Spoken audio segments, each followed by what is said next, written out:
Seja muito bem-vindo, muito bem-vinda ao podcast da ABERC. E a gente hoje vai falar um pouquinho sobre os impactos da reforma tributária no setor de refeições coletivas.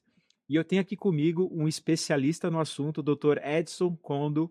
Ele é sócio do escritório Condatar Advogados. Condatar ou Rondatar? Rondatar Advogados. Rondatar, perfeito, da Rondatar Advogados. Doutor Edson, seja muito bem-vindo aqui Muito ao obrigado, nosso Fábio. Agradeço Habercast. aí a oportunidade. E a gente queria falar um pouquinho com você, doutor, sobre reforma tributária. Como a reforma tributária vai impactar esse setor de refeições coletivas de forma tão imediata e como vai ser isso no curto, no médio e no longo prazo, doutor Edson? Seja muito bem-vindo. Bom, obrigado, Fábio. Bom, a reforma tributária, ela vai impactar não só no setor de refeições coletivas, né? Mas também ela vai impactar no dia a dia da sociedade em geral. Por quê?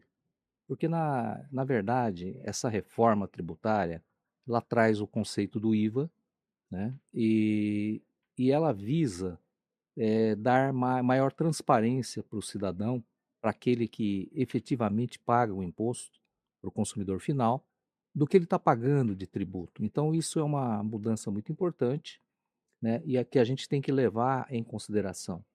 Porque hoje, o que, que acontece? Você paga o tributo e você não sabe o quanto você está pagando e o que você está pagando.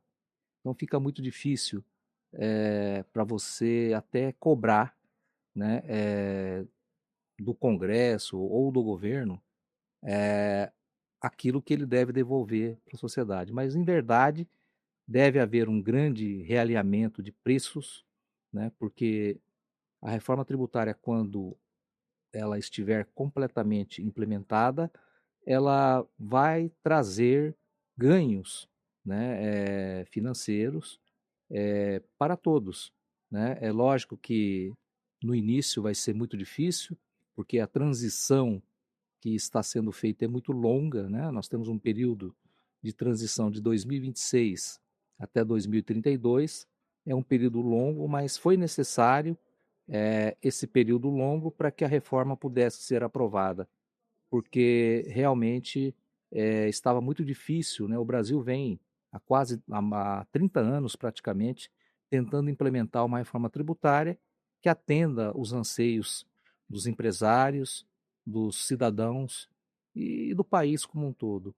Então, a reforma tributária é boa, não é a melhor reforma tributária do mundo, não é a reforma ideal, mas com certeza foi a reforma possível de ser aprovada no nosso Congresso, que nós elegemos, e ela com certeza é muito melhor, é um sistema tributário muito melhor do que existe e do que aí está posto.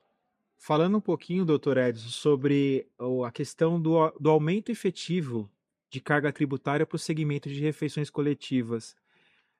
Mesmo com essa simplificação que o doutor comentou, há um desafio da questão desse aumento efetivo da carga tributária em cima do segmento de refeições coletivas, na sua opinião? Então, aí nós temos que pensar, né, caso a caso.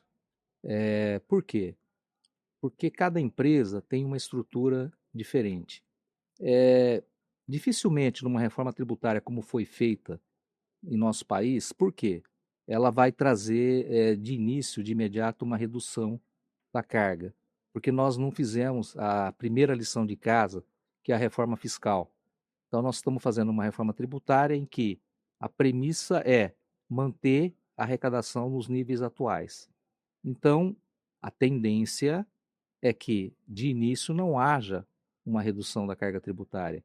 Nós vamos sentir isso, né, quando ela estiver totalmente implementada, com a mudança, né, de cultura da sociedade e o próprio sistema tributário que vai permitir que o imposto deixe de virar custo, porque a não cumulatividade plena, se devidamente implementada, e as distorções que nós temos no nosso sistema tributário, vai permitir que a longo prazo a gente tenha ganhos, né?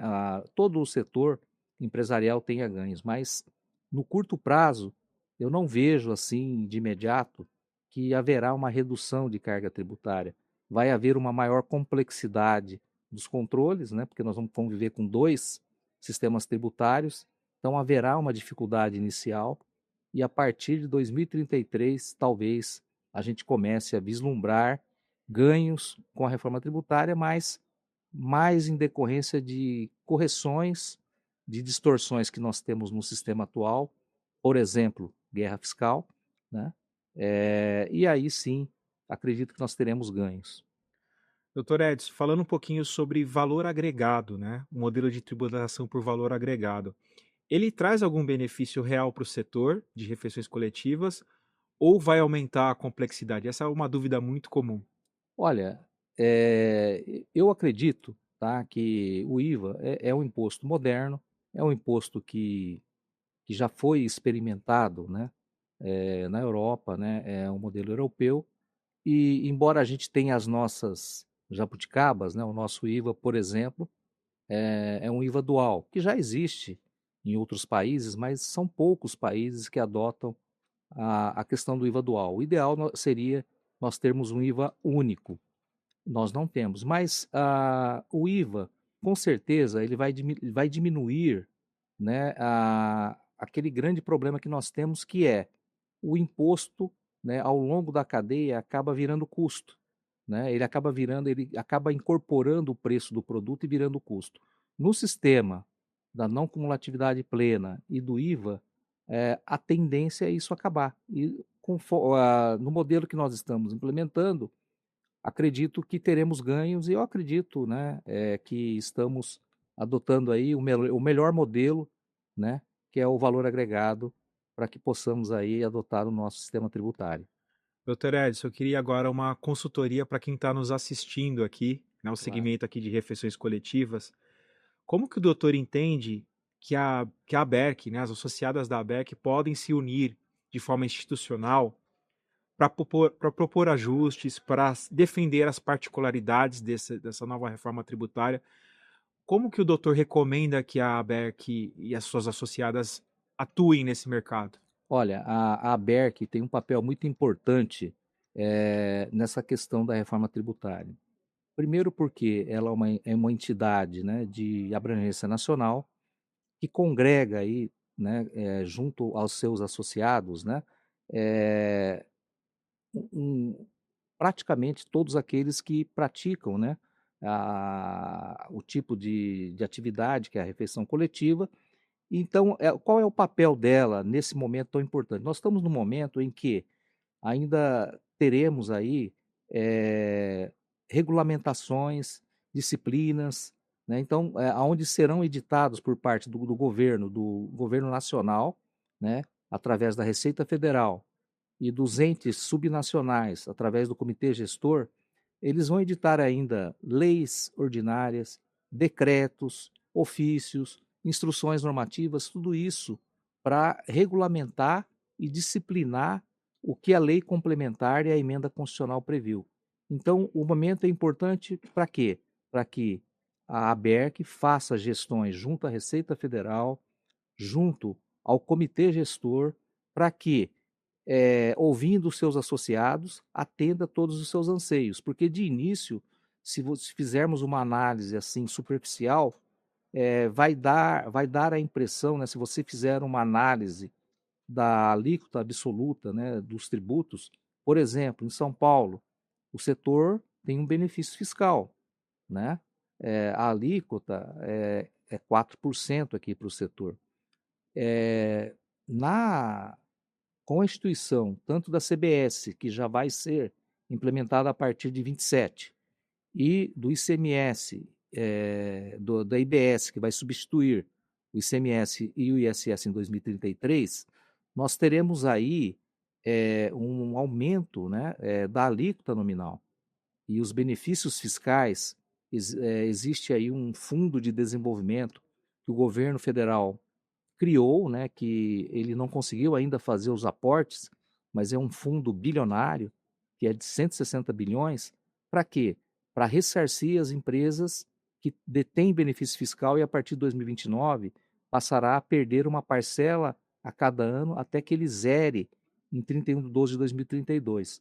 Então, tudo isso, a ABERC tem a função, né, institucional de representar os seus associados e atender todos os anseios, especialmente nessas questões de ressarcimento, redução de carga tributária, facilitar o cumprimento das obrigações acessórias.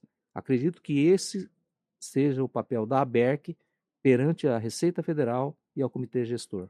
Doutor Edson, para a gente finalizar aqui nossa conversa, passou muito rápido, né? Queria que o doutor falasse quais pontos ainda precisam ser esclarecidos pelo governo para que o setor de refeições coletivas tenha mais segurança jurídica nessa reforma tributária. Olha, não só para o setor de refeições coletivas, né, mas eu acho que são para todos os segmentos e setores econômicos da economia nacional. Nós temos questões importantes a serem regulamentadas, né? É aquilo que eu disse. Nós temos necessidade de edição de leis ordinárias, de decretos, resoluções, instruções normativas para esclarecer e resolver todas as dúvidas que o setor e as empresas ainda têm, que são muitos. Está todo mundo preocupado, por quê? Porque agora em janeiro de 26, né, daqui a praticamente aí nós estamos já no final de novembro, há 40, 50, 60 dias, nós teremos o início da transição. Nessa transição, as empresas já têm que se preocupar com o quê? Ela já tem que estar testando o novo layout da nota fiscal eletrônica. Por quê? Porque ela vai ter que inserir o campo lá para calcular aquele 1%, que é a alíquota teste do IBS e da CBS, e que, se a empresa não começar a fazer isso a partir do dia 5 de janeiro, ela vai ter que arcar com o ônus de recolher, porque até agora, de ter o desembolso de caixa para recolher esse tributo. Então, vão existir aí várias obrigações legais que vão ser impostas, tanto pela Receita como pelo Comitê Gestor, que os empresários terão que estar atentos para atender. Então, isso tem que ser feito de forma rápida e imediata. Eu acho que isso é a preocupação inicial. E depois, as empresas têm que se preocupar com tudo aquilo que vai afetar o dia a dia, a rotina da empresa. E cada empresa tem uma especificidade, uma necessidade especial. Eu acho que essas são as preocupações que teremos daqui para frente e teremos que fazer um calendário aí para acompanhar tudo isso, porque a transição ainda é muito longa e nós temos aí até 2032 para acompanhar tudo isso, Fábio. É isso. Muitíssimo obrigado, doutor Edson, pela sua presença aqui no Abercast. Foi muito esclarecedor esse bate-papo. Eu que agradeço, Fábio, e desejo aí a todos os associados da ABERC que estejam atentos e que consigam passar essa fase inicial, que vai ser muito difícil, né? Então, eles têm que estar atentos para cumprir com as obrigações legais e aquelas que vão ser impostas no dia a dia e na rotina das empresas. Muito obrigado. Muito obrigado e muito obrigado a você que acompanhou a gente aqui nesse Abercast, o podcast da Aberc. Eu convido você para não só voltar e acompanhar esse episódio novamente, que tem muita informação bacana, mas também acompanhar os outros episódios que estão disponíveis nos canais da Aberc. A gente se vê numa próxima edição.